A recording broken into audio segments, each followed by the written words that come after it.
Good morning guys mga agapi, it's all about gapi here. So ito na naman ako sa mga tab ko.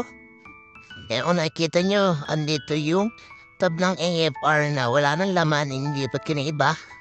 And kung may nakikita yung lalagyanan, and panghuli, okay.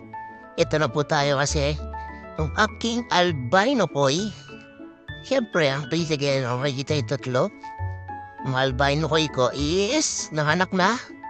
And dahil nakita ko lo habang nagpapakain kanina ay may lumalamoy at tinupak. Pinatay kinagat. So ito, inihiwalay ko na sila. Ayan, yan na isa. Tapos may nakikita pa ako dito lumulutang-lutang yan. Kukunin ko na sila. So yun lang. Ako na may update lang tungkol sa aking mga alaga. Itong albinoy ko dalawang babae, isang lalaki. And sobrang magbibigmama na rin sila. Okay lang ko nakain nila iba para tumaba. Oh, yun. Yeah, so hindi ako nag-expect ng madaming anak ng aking albino boy kasi siyempre first time nilang mag-drop nito kasi first time nila to bago lang sa akin yung strain na to.